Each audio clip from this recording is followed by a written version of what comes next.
Updates on suspicions of Chinese operators, some trend reports from IBM and NETSCOUT, bare metal cloud services get reflashed, USB-C ports may be more vulnerable than thought to direct memory access attacks, credential-stuffing attacks hit users of online tax preparation services, and that missile attack on Tampa was not a drill, in fact it never happened at all, and congratulations to the citizens of Florida for recognizing a hack and a hoax when they see one.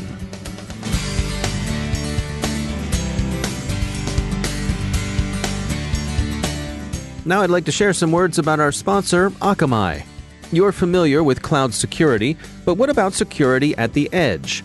Akamai's Edge Security defends your business, your customers, and your users from threats by deploying defense measures closer to the point of attack and as far away from your people, applications, or infrastructure as possible. Security at the edge is dynamic and adaptive. With the world's only intelligent edge platform, you can surround and protect your users wherever they are, at the core, in the cloud, or on the edge, and everywhere in between. If you're going to RSA this year, visit Akamai in the North Hall booth 6153 to take part in their Crack the Code Challenge for an opportunity to win a new 3D printer. Akamai, intelligent security starts at the edge. Learn more at Akamai, that's akamai.com/security. That's akamai.com/security. And we thank Akamai for sponsoring our show.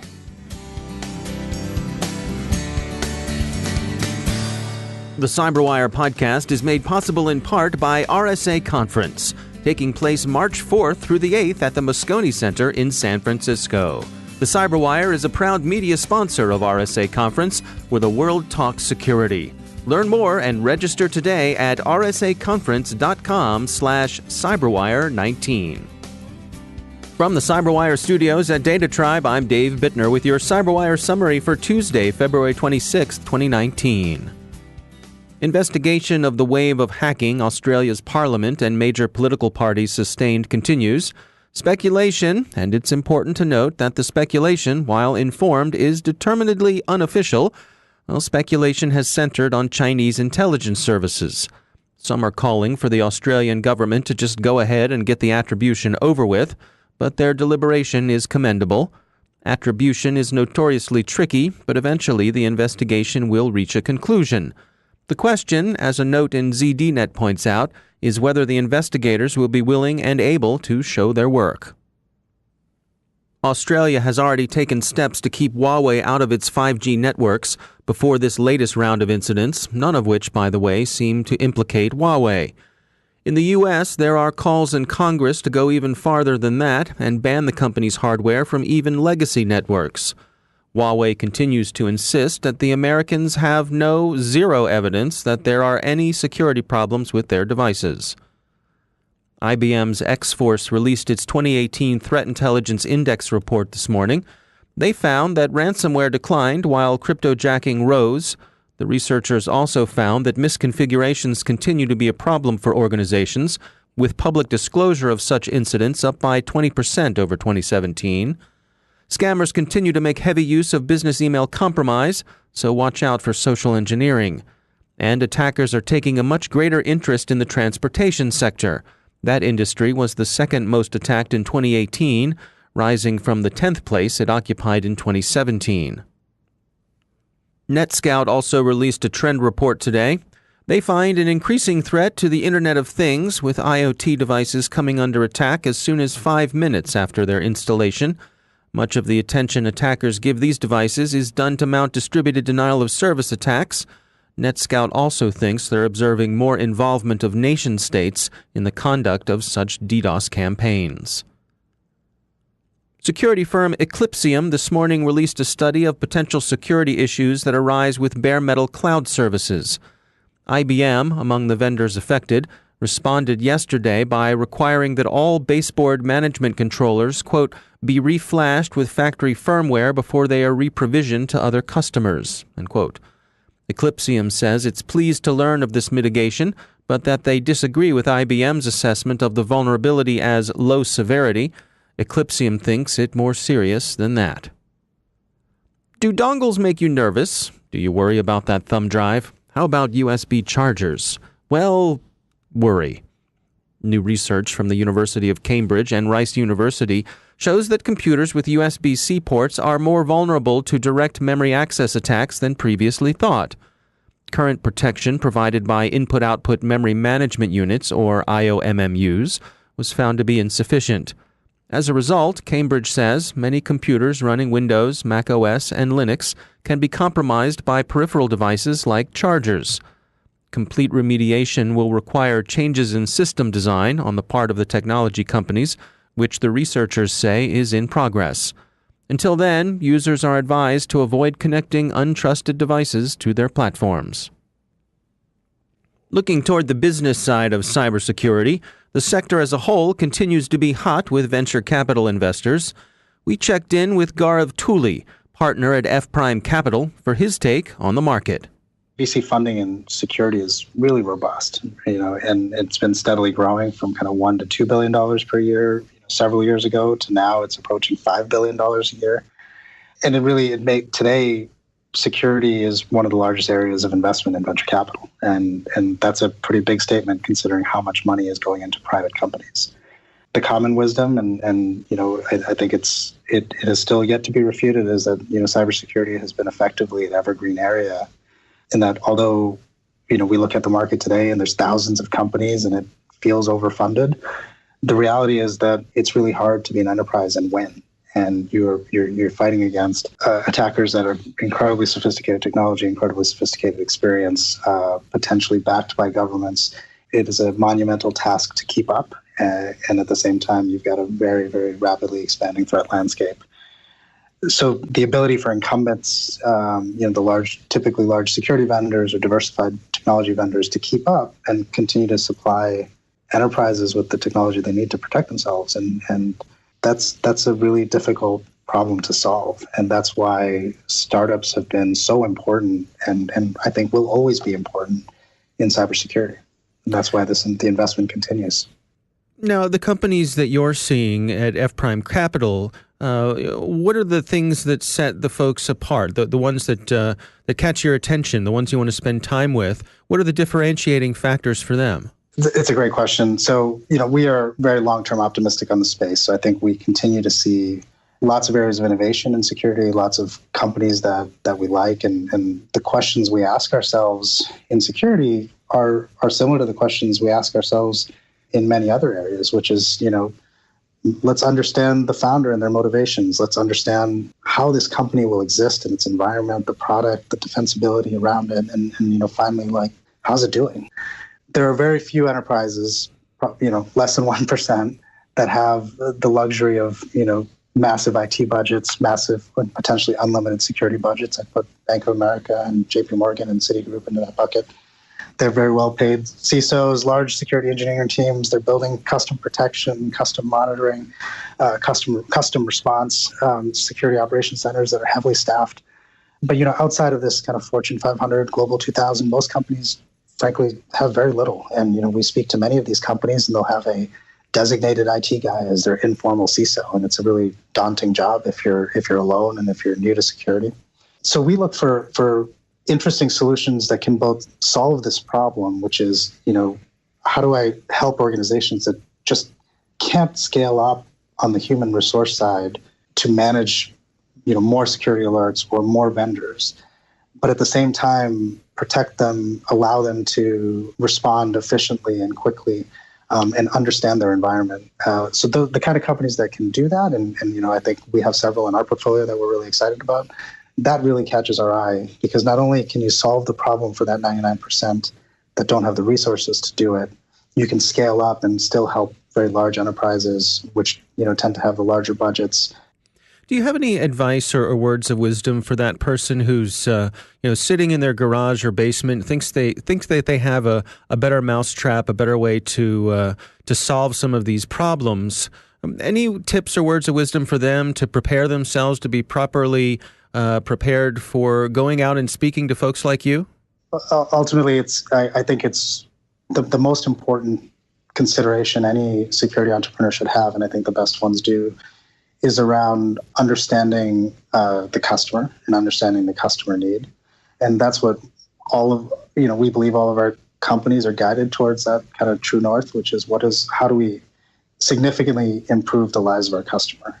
And that can come through many areas. But to your point about a better mousetrap, there's lots of exciting technology you can throw into a security product today. But at the end of the day, you have to remember that CISOs and security teams are overwhelmed with the amount of technology, the amount of jargon, the amount of companies that are coming at them.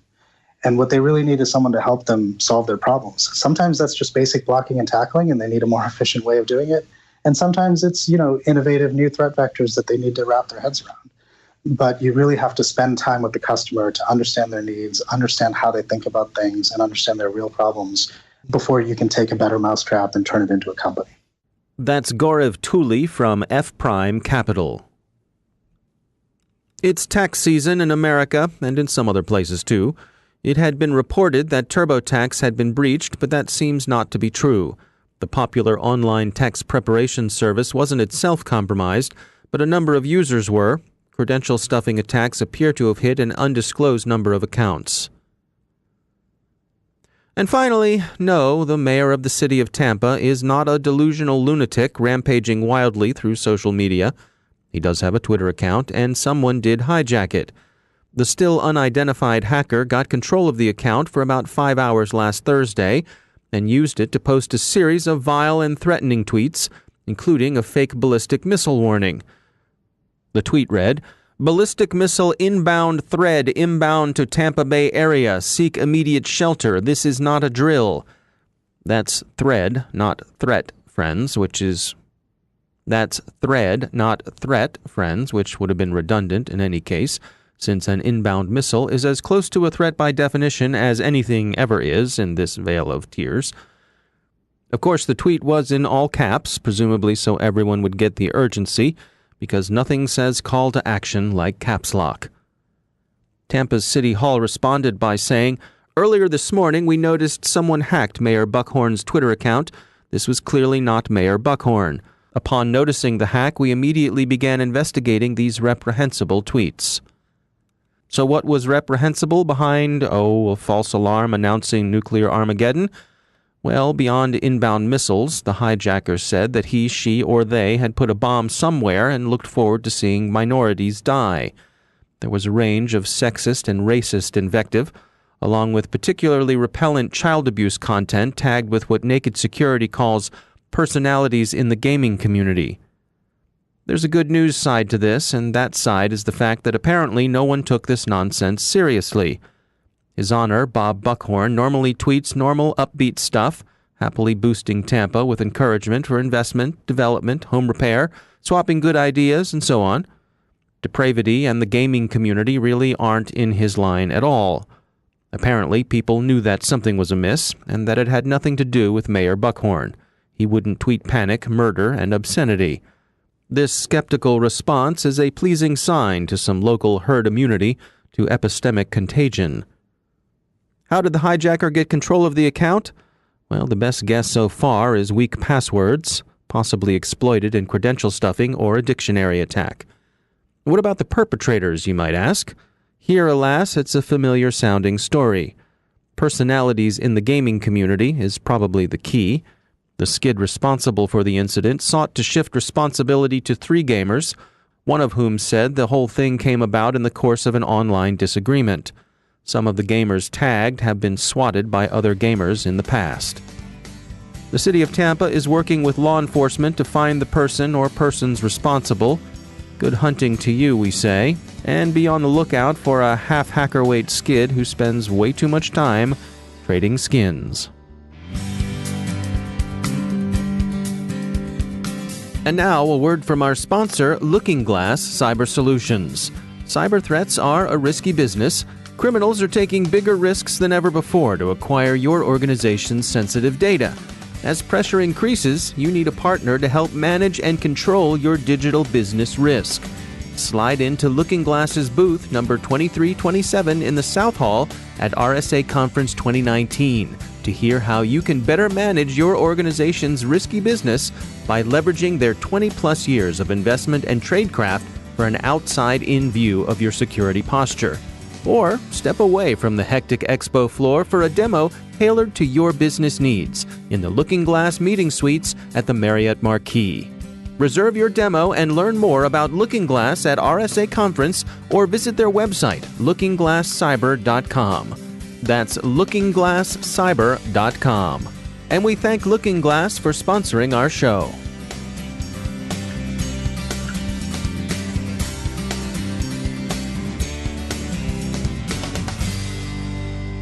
And joining me once again is Justin Harvey. He's the Global Incident Response Leader at Accenture.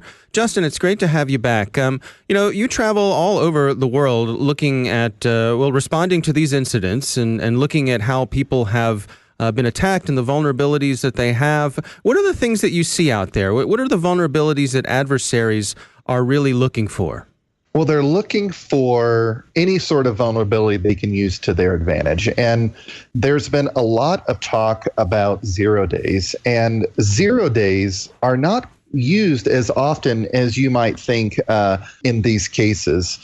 Adversaries typically have several tiers of exploits that they run. They've got their 0 days. Some of them have their 0 days. They have their best private stuff that they have at the top of the scale, and all the way at the bottom of the scale, you've got your run-of-the-mill stuff that you can maybe download from the web or the dark web, stuff that has been put into antivirus and other protective measures that you might think that may never be successful. But I'll tell you, there's a golden rule here, and the golden rule, or the golden motto of these adversaries, is use the path of least resistance. So you're not going to bring out your best stuff, your highest tier exploits and capabilities if it's not needed. We've worked a case earlier this year where a nation state was actually using an extremely old remote access Trojan, one that had been in the public domain for several years, including the source code. Why did they do that? They used it because it worked. Until organizations can raise their collective level of capabilities within their cyber defense programs, then you're going to continue to see adversaries using the path of least resistance, doing whatever they can do, starting from the easiest stuff to get into those systems. Now, what about on the social engineering side of things? I mean, we talk about technical things like you mentioned, 0 days, but how about getting your employees up to speed with training and things like that? It's an absolute must. The ability to recognize and respond to social engineering attacks is becoming much more mainstream in security awareness programs for organizations. Business email compromise attacks, basically the type of attack where you send a login page to someone and they click it and they put in their credentials, and that's used later for theft or for malfeasance. That can only exist because of social engineering. We've also seen password reset attacks using social engineering. We've seen MFA type of attacks using social engineering, meaning someone can call up a call center and say that their multi-factor isn't working anymore, and they can impersonate the user and then, of course, work with the help desk in order to reset the multi-factor and put it on the adversary's device. And then not quite social engineering, but in that same vein is impersonation. So impersonation is where an adversary becomes the administrator or becomes the engineer on an OT network by abusing the credentials. Typically, we see adversaries use malware to get in the front door to establish their foothold. They steal credentials, and then they move about in the enterprise utilizing those stolen credentials, and they a lot of times they don't use malware anymore. So more and more organizations are looking at things like insider threat platforms and the ability to really question your identity logs in the enterprise to see if there's any sort of anomalous behavior by your administrators or by your users. For instance, why is the CFO logging into the development environment? That would be a really good example of the types of breadcrumbs you're looking for from these adversaries. No, it's interesting insights. Justin Harvey, thanks for joining us. Thank you. And that's the CyberWire. Thanks to all of our sponsors for making the CyberWire possible, especially our supporting sponsor, Observit, the leading insider threat management platform. Learn more at observit.com. The CyberWire podcast is proudly produced in Maryland out of the startup studios of Data Tribe, where they're co-building the next generation of cybersecurity teams and technology. Our CyberWire editor is John Petrick, social media editor Jennifer Iben, technical editor Chris Russell, executive editor Peter Kilpie, and I'm Dave Bittner. Thanks for listening.